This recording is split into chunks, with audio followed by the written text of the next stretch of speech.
Hi everyone, Simon here for Real World Personal Training again, and the third subject from our little Facebook vote was 5 simple weight loss tips, and so I have some stuff written down here because I'm going to have to refer to some notes, but here are certainly 5 tips. I'm not going to say they're simple in terms of actually executing them, but they're simple in terms of what you actually need to do.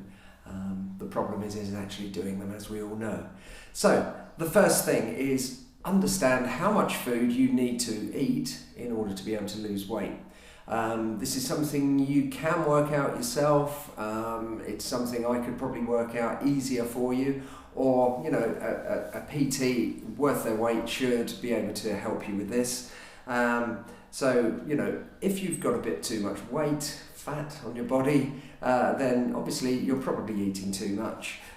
So if you understand how much food in terms of calories and what type of food in terms of proteins, fats and carbohydrates that you need to eat in order to be able to lose fat, then that's step 1. 2 is improve the quality of your food. So we've talked about quantity, quality. So I don't mean necessarily buying super duper organic, expensive stuff. I just mean, more lean meat, more fish, more vegetables, and a good variety of nice healthy food. Cutting out things like pastries and processed stuff really. So, the more natural food that you eat, the better it's going to be. And then work on your food ratios. So as I said before, knowing how much protein, how much carbohydrate and how much fat. If you work on this, you'll understand what type of food tends to make you feel full. So for most people, protein is the key. Protein keeps us feeling full. But we all seem to have a tendency for either fat or carbohydrate. So, play with it. If you find that eating slightly more fat keeps you fuller for longer, then each meal, if you have the right amount of fat, you're going to feel more satisfied and less likely to stray from the path of your diet. Similarly, you might be someone who, when they eat carbohydrate, they feel full. So, for you, less fat, more carbohydrate might keep you feeling fuller for longer. So, you tweak your ratios so that each meal you feel satisfied and you feel full, and then you are not likely to go and snack or overeat, suddenly go mad and have a massive binge on something. So that's tip number 3.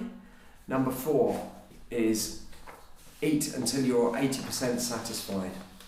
Do an exercise that I call the plate push. So once you get to about 80%, push your plate away. Don't do the plate pull and then pull it back and eat the rest of it. Just push it away and leave it.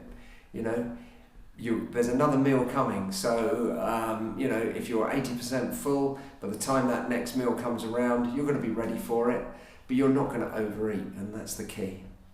And then the last thing is really don't panic if things go wrong. I think, I meet a lot of people who, they're great on their diet. Most of the time, 80% of their time, they're absolutely fine. And then maybe at the weekend they have some chocolate or a slice of pizza or something like that, and then it's like, oh crikey, I've ruined everything, all my work's gone out the window. Actually it hasn't, you've just relaxed for a little bit. So if you have more good days than bad days, 80% of the time you're on track, you will be fine. It's a marathon. A diet is a marathon, not a sprint. You can't expect instant results, but you can expect results if you're consistent over time. So that's it really. I'm going to put the details of a couple of really good books on the subject in the links below the video, and I'd strongly recommend you check them out. The whole of each of the book is probably not directly relevant to diet and weight loss, but they're a good read. If you read half of it, the one I'm thinking of in particular has a lot of chapters on training which you may not be interested in, but the diet section of the book is absolutely brilliant. So check out the links below, and I'll see you in the next video. Bye.